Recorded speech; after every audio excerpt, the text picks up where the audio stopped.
وہ زندگی میں ضرورت کے تحت اپنی زندگی کو کھانے پینے میں لگاتے ہیں۔ لہذا جب یہ ضرورت شہوت البطن، پیٹ کی شہوت جب یہ آگے بڑھتی ہے تو آپ دیکھتے ہیں کہ انسان اس پیٹ کی آگ کو بجھانے کے لیے کیا کرتا ہے؟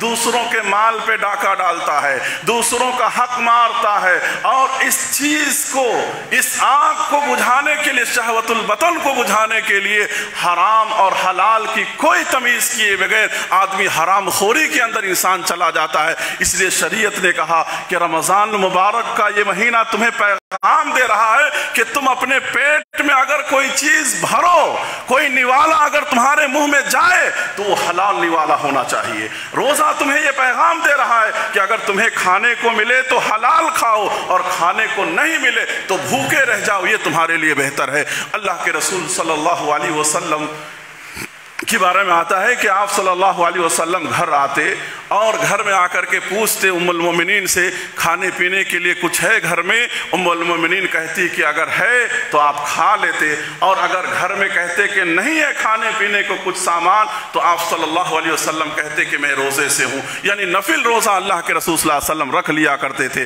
تو شریعت تمہیں یہ تعلیم دیتی ہے کہ تمہارے پیٹ میں حرام نوالے کو مت جانے دو، جس طرح سے تم نے رمضان میں حرام چیزوں سے اپنے آپ کو بچایا ہے، اپنے پیٹ کو بچایا ہے، ویسی ہی بقیہ دنوں کے اندر بھی اپنے آپ کو بچا کر کے رکھو۔ اللہ کے رسول صلی اللہ علیہ وسلم نے بیان فرمایا کہ آدم کی اولاد نے سب سے بدترین چیز، یعنی سب سے بدترین آدم کی اولاد نے جس چیز کو بھری ہے وہ اپنا پیٹ ہے۔ یعنی اللہ کے رسول صلی اللہ علیہ وسلم نے کہا کہ ایک مومن ایک آنتوں میں کھاتا ہے، ایک کافر 7 آنتوں میں کھاتا ہے۔ مطلب یہ ہے کہ ضرورت کے تحت اپنی کمر کو سیدھی رکھنے کے لیے تم حلال کھاؤ اور حرام چیزوں سے اپنے آپ کو بچاؤ۔ رمضان مبارک کے روزوں کا یہ پیغام اور یہ میسیج ہے تمہارے لیے۔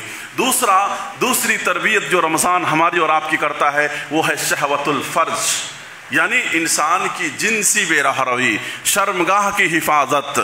آج معاشرے کے اندر جتنی بے حیائی، جتنی برائی، جتنی عریانیت، جتنی فحاشیت پائی جا رہی ہے، یہ جنسی بے راہ روی کی وجہ سے، شہوت الفرج کی وجہ سے۔ اگر آدمی اس شہوت کے اوپر اپنے آپ کو کنٹرول کر لے تو آدمی کے اخلاق و کردار، تمام چیزوں کی حفاظت ہو جاتی ہے۔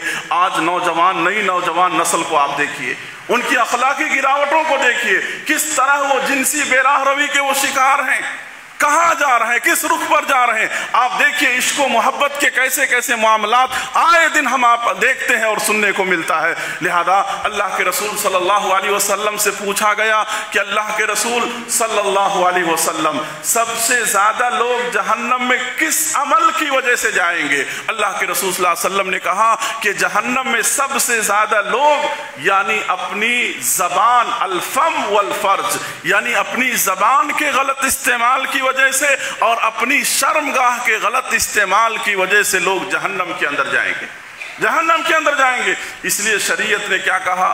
شریعت نے کہا یا معشر الشباب من استطاع منکم الباء فلیتزوج، اے نوجوانوں کی جماعت، عمر ہوتی ہی تم شادی کر لو۔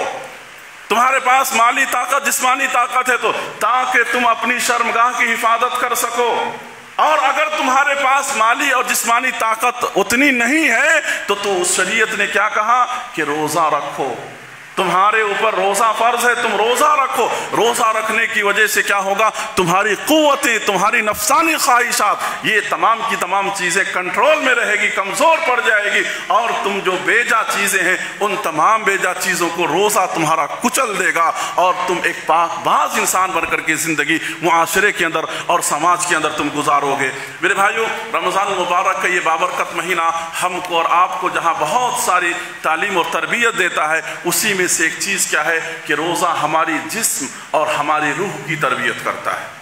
ہمارا جو سول ہے، ہماری جو روح ہے، اس کی تربیت کرتا ہے۔ رمضان کے اندر عبادتوں کے ذریعے سے قرآن مجید کی تلاوت کر رہے ہیں، ذکر کر رہے ہیں، دعائیں کر رہے ہیں، قرآن سن رہے ہیں، اللہ رب العالمین کو راضی کرنے والے بہت سارے اچھے کام کر رہے ہیں، یہ ساری طاقتیں آپ کی روح کو مضبوط کر رہی ہیں، آپ کا روح یعنی آپ کا ایمان جس قدر مضبوط ہوگا، آنے والے 11 مہینے میں شیطان سے آپ کو مقابلہ کرنا اتنا ہی آسان ہوگا۔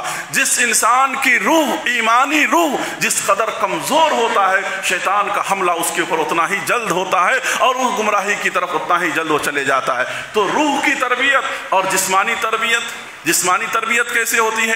آپ کو معلوم ہونی چاہیے کہ جب آدمی روزہ رکھتا ہے تو روزہ رکھنے کی وجہ سے انسان کا جسم بالکل فٹ ہوتا ہے، بالکل فٹ ہوتا ہے۔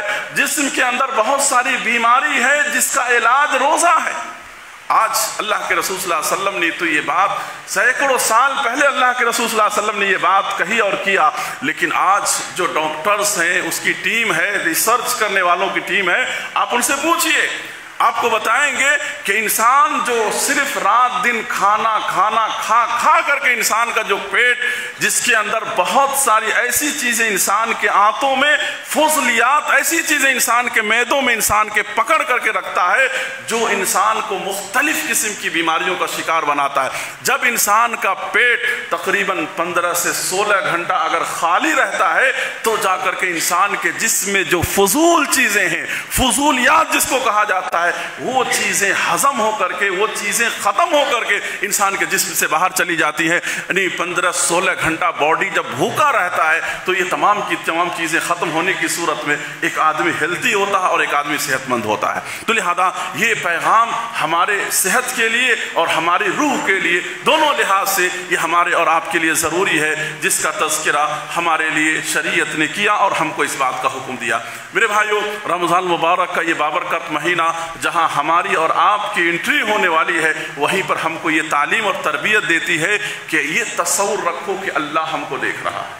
ہر وقت یہ تصور ہمارا اور آپ کا ہونا چاہیے کہ ہم اللہ کی نگرانی میں ہیں۔ یہ رمضان المبارک کا مہینہ تمہیں یہ پیغام دے رہا ہے کہ جس طرح تم روزے کی حالت میں یہ تمہارا تصور ہے کہ اللہ تمہیں دیکھ رہا ہے، اسی طرح یہ تصور زندگی کے ہر میدان میں، ہر لمحہ، ہر جگہ پہ تمہارا ہونا چاہیے کہ اللہ کی نگرانی میں ہو، اللہ کی نگرانی سے تم باہر نہیں ہو۔ میرے بھائیو، تصور کرو ایک آدمی، ایک انسان روزے کی حالت میں بند کمروں میں ہوتا ہے، بند کچن میں ہوتا ہے، اس کو بھوک کی شدت ہے، پیاس کی شدت ہے، کیا وہ انسان اکیلا ہے؟ کوئی اسی انسانوں سے کوئی دیکھنے والا نہیں ہے؟ کیا وہ کھا لیتا ہے؟ کیا وہ پی لیتا ہے؟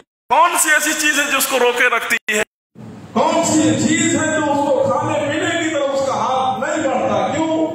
اللہ دیکھ رہا، انسان نہیں دیکھ رہا، اللہ دیکھ رہا۔ یہ تصور لے کر زندگی گزارو، اور یہ تصور اگر تمہاری زندگی میں آئے گا کہ جس طرح سے تم نے روزے کی حالت میں یہ تصور کیا کہ اللہ ہمیں دیکھ رہا ہے، اگر ہم کھائیں گے اور پیئیں گے تو یہی تصور زندگی کے ہر معاملے میں اگر تم رکھو گے، تمہاری اصلاح ہو جائے گی، تمہاری کامیابی ہو جائے گی۔ تو لہذا رمضان کا مہینہ ہم کو اور آپ کو یہ پیغام دینے جا رہا ہے کہ ہر ہمیشہ تم یہ سوچو کہ ہم اللہ کی نگرانی میں، اللہ کی نگرانی میں ہے۔ میرے بھائیوں، رمضان مبارک کا یہ بابرکت مہینہ ہم کو اور آپ کو ایک پیغام یہ بھی دیتا ہے، یہ بھی ہماری اصلاح کرتا ہے کہ زندگی نام ہے محنتوں کا، مشقتوں کا، جد و جہد کا، کوششوں کا۔ زندگی نام عیش و آرام کا نہیں ہے۔ لہذا آپ اسلامی تاریخ کا مطالعہ کیجیے، اسلامی تاریخ کا آپ مطالعہ کریں گے تو آپ کو معلوم ہونی چاہیے کہ جنگ بدر جیسی عظیم جنگ کب ہوئی؟ رمضان المبارک کے مہینے میں۔ صحابہ نے روزہ رکھ کر کے مقابلہ کیا تھا، روزہ رکھ کر کے انہوں نے جنگ کیا تھا۔ فتح مکہ کب ہوا؟ آپ کو معلوم ہے رمضان کے مہینے میں۔ اللہ اکبر! یہ ساری چیزیں ہم کو اور آپ کو پیغام یہ دے رہی ہے کہ زندگی میں جو انسان بھی آیا ہے، آخرت میں اگر وہ کامیابی چاہتا ہے، اس کو محنت کرنا ہوگا، کوشش کرنا ہوگا، انتھک محنت کرنا ہوگا۔ آرام کی جگہ اگر کوئی ہے تو کہاں ہے؟ اللہ کی بنائی ہوئی جنت۔ آرام وہاں ہے، اس دنیا میں آرام کرنے والا وہاں پہ کامیاب نہیں ہوگا۔ لہذا کوئی آدمی روزہ رکھے اور دن بھر سویا ہوا رہے، ایک آدمی روزہ رکھے دن بھر ایئر کنڈیشن میں بیٹھا رہے اور یہ سوچے کہ بھئی روزے کی حالت میں ہم سے دوسرا کوئی کام نہیں ہوتا، ہم دوسرا کوئی کام نہیں کرتے، یہ جو آرام پسندی کی ہماری ذہنیت ہے بالکل غلط ہے۔ روزہ رکھ کر کے بھی آدمی کو محنت کرنا ہے، عبادتوں کی شکل میں، اپنی تجارت اور بزنس کی شکل میں، اپنے آپ میں جو روزے مرہ ہوئی زندگیاں تھی وہ تمام کاموں کو کرنا ہے۔ آپ دیکھیے صحابہ کرام جب اتنا بڑا معاملہ روزہ رکھ کر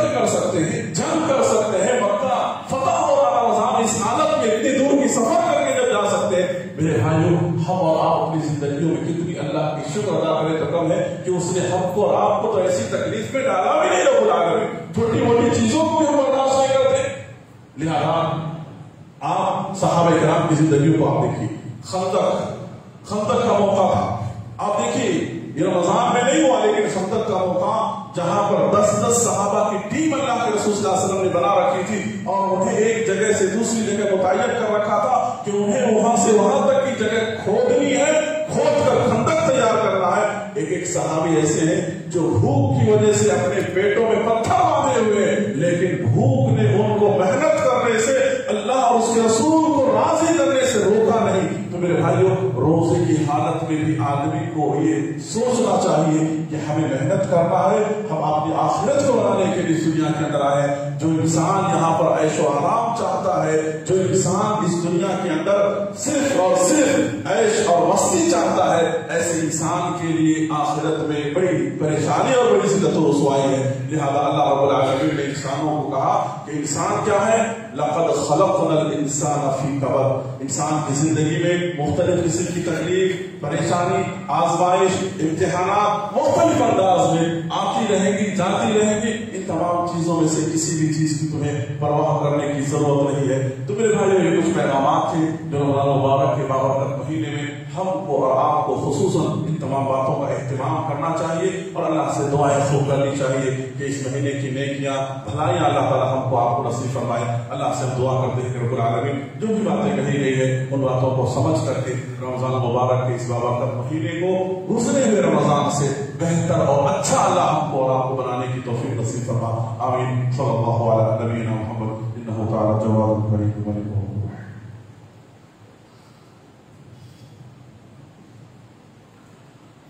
الحمد لله رب العالمين والعاقبة للمتقين والصلاة والسلام على رسوله الكريم. أما بعد. محترم حضرات، ابھی آپ کے سامنے رمضان المبارک کے استقبال کے تعلق سے بہت ساری باتیں کہی گئی ہیں کہ آدمی اپنے آپ کو خود کو تیار کرے، اور اپنے آپ کو تیار کرنے میں سب سے پہلی بات یہ ہے کہ اپنے آپ کا محاسبہ کرے، اپنے دلوں کا محاسبہ کرے. ہمارے دلوں کے اندر جو کینہ ہے، نفرت ہے، عداوتیں ہیں، ان تمام نفاق ہے، ان تمام چیزوں سے اپنے دلوں کو ہم پاک کریں. اگر ہمارے عقیدے میں شرک ہے، ان تمام چیزوں سے اپنے دلوں کو پاک کریں. ورنہ آدمی کے عقیدے میں کسی بھی طرح کی خرابی ہو اور وہ کتنا اچھا بھی عمل کرے، وہ عمل اللہ کے پاس قابل قبول نہیں. اللہ نے کہا وَقَدِمْنَا إِلَى مَا عَمِلُوا مِنْ عَمَلٍ فَجْعَلْنَاهُ هَبَاءً مَنثُورًا. کل قیامت کے دن ان کے اعمال کو اللہ ہواؤں میں اڑا دے گا، ایسی عمل کی قدر ہی نہیں کرے گا، کوئی اجر و ثواب نہیں ان کے لیے. اور دوسری بات یہ ہے میرے بھائیوں، میرے نوجوانوں، کہ رمضان مبارک کے اس بابرکت مہینے میں اپنے آپ کو عبادتوں سے، مسجدوں سے اپنے آپ کو جوڑ کر کے رکھو. سوشل میڈیا کے غلط استعمالات سے، سوشل میڈیا پر بیہودہ استعمالات سے اپنے آپ کو بچاؤ. جیسے کہ بہت سارے نوجوان فیس بک ہے، انسٹاگرام ہے، یوٹیوب ہے، واٹس ایپ ہے، چیٹنگ ہے، ان تمام چیزوں کے پیچھے اپنے آپ کو ایسے پاگلوں کی طرح لگائے رہتے ہیں، ایسے اپنے آپ کو مصروف رکھتے ہیں جس سے نہ تمہارا دنیا کا فائدہ ہے، نہ آخرت کا فائدہ ہے، بلکہ یہ بےہودگی ہے، کل قیامت کے دن تمہارے لیے عذاب کا ذریعہ بنے گا. لہذا ان غلط کاموں سے اپنے آپ کو بچاؤ. اور یہاں پر خواتین اسلام بھی بیٹھی ہوئی ہیں، ان کے حوالے سے میں آپ کو بات کہوں گا کہ رمضان مبارک کے مہینے کی قدر کریں، صرف کھانے پکانے میں اپنے وقت کو ضائع نہ کریں. بہت ساری خواتین ایسی ہوتی ہے جو رمضان کے مہینے کو یہ سوچتی ہے، یا گھر کے مرد لوگ ایسے ہوتے ہیں جو یہ سمجھتے ہیں کہ رمضان کھانے پینے کا مہینہ ہے، بہت طرح کے آئٹمس ہونی چاہیے. نہیں میرے بھائیو، آپ رمضان میں کھانا پینا آئٹمس کم کر کے عبادتوں کی طرف اپنے آپ کو زیادہ سے زیادہ توجہ دلائیں، کیونکہ معلوم نہیں آنے والی زندگی میں یہ پھر موقع ملے یا نہ ملے. آپ نے دیکھا کتنے ایسے لوگ ہیں جو اس سے پہلے تھے، آج نہیں. تو لہٰذا رمضان مبارک کے اس بابرکت مہینے میں آپ بھی تلاوت قرآن کریں، آپ بھی ذکر و اذکار کریں، آپ بھی اپنے آپ کی عبادتوں میں مصروف رکھیں. صرف اور صرف کچن کے کاموں میں ہی صرف اپنے آپ کو لگا کر کے اپنے اوقات کو ضائع نہ کریں. وقت پر نماز کی ادائیگی کریں، وقت پر نماز پڑھنے کی کوشش کریں.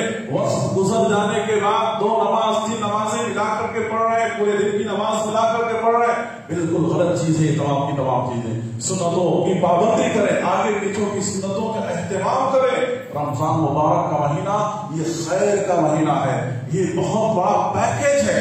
رمضان مبارک کا یہ بابرکت مہینہ بہت بڑا پیکیج ہے، سمجھیں آپ، بہت ساری خیر اور بھلائیاں اپنے اندر لیے ہوئے ہیں، لہذا آپ ان تمام چیزوں کو اپنے ہاتھوں سے یوں ہی بیکار ضائع نہ ہونے دیں، اپنے ہاتھوں سے ضائع نہ ہونے دیں۔ ان تمام باتوں کا لحاظ کرتے ہوئے اپنی زندگی کے اندر اپنے آپ کو تیار کرتے ہوئے جو بھی عمل کرتے ہیں اس عمل کو ریاکاری سے، دکھاوے سے اپنے آپ کو بچانے کی کوشش کریں، اور اللہ سے دعائیں کثرت سے دعائیں کرے، زیادہ سے زیادہ دعائیں کرے، زیادہ سے زیادہ دعا اللہ کے سامنے کرے، اور اس مہینے کے اندر اپنے معاملات کو درست کریں۔ معاملات سے مطلب یہ ہے کہ اللہ کے حق میں اگر ہم نے کوئی کوتاہی کی ہے اللہ معاف کر دے گا، لیکن ہم نے بندوں کے حق میں کوئی کوتاہی کی ہے، کسی کا حق مارا، کسی کا دل دکھایا، کسی کے تعلق سے کچھ غلط باتیں کہی، آپ اس سے اپنا معاملہ کلیئر کریں، کیونکہ جب تک اس سے معاملہ کلیئر نہیں ہوگا اللہ بھی اس معاملے کو ہمارے حق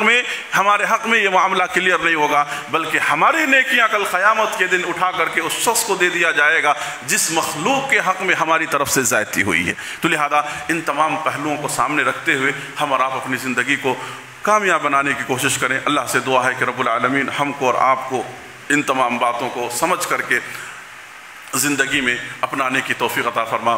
اور میرے بھائیوں، آخری بات یہ ہے کہ جمعہ کے دن کا اہتمام کریں، اول وقت میں آنے کی کوشش کریں۔ بہت سارے لوگ ہیں جو دنیا کے اندر دنیا کی چیزوں میں اس قدر مصروف اپنے آپ کو رکھتے ہیں کہ جمعہ کے دن بھی بالکل آخری لمحے میں قدم رکھتے ہیں، نماز ختم ہوئی فوراً نکل گئے۔ میرے بھائیوں، کل قیامت کے دن اللہ رب العالمین کے پاس جو فرشتے کی رجسٹر ہے اس میں آپ کا نام نہیں ہوگا، لہذا خطیب ممبر پر چڑھنے سے پہل مسجد کے اندر داخل ہونے کا حکم ہے۔ اور کتنی بڑی فضیلت، کہا کہ جو انسان جمعہ کے دن اول وقت میں آتا ہے، خاموشی کے ساتھ امام کے قریب بیٹھتا ہے اور خاموشی کے ساتھ پورے خطبے کو سنتا ہے، یہ جمعہ سے آنے والے جمعہ تک کی اس کی ساری غلطیوں کو اللہ معاف کر دیتا ہے، گناہوں کو معاف کر دیتا ہے۔ کتنا بڑا اجر و ثواب ہے! کیا ہم اس اجر و ثواب کو نہیں پا سکتے ہیں؟ کیا آخری لمحے میں ہم دیکھتے ہیں لوگ آتے ہیں، بھاگ کر کے آتے ہیں؟ میرے بھائیوں، کیا یہی قدر ہے یہ جمعہ کی اور رمضان کی؟ لہذا زندگیوں میں ہمیشہ جمعہ کے دن کا اہتمام کرو، خیر اور بھلائی حاصل کرو۔ کون سا دن جمعہ کا کون سی جمعہ آخر ہو جائے معلوم نہیں، اس بات کا خیال رکھو اپنی زندگی کے اندر۔ اور ایک اعلان یہ ہے کہ جس طرح سے آپ ہماری مسجد کا تعاون کرتے ہوئے آئے ہیں، آپ سے گزارش ہے مرد و خواتین سے، اللہ نے جو بھی دیا ہے، جتنا دیا ہے، آپ ضرور ہمارے مسجد کا تعاون کرتے ہوئے جائیں۔ اللہ تعالیٰ آپ کے دیے ہوئے مال کو قبول فرمائے اور بقیہ مال کے اندر اللہ خیر و برکات عطا فرمائے۔ اور دعا کی درخواست آئی تھی کہ ایک شخص بیمار ہے، اللہ سے دعا ہے کہ اللہ انہیں اور اس کے ساتھ جو بھی بیمار ہے اللہ ان تمام کو شفاء عاجلہ کاملہ اللہ رب العالمین نصیب فرمائے، آمین۔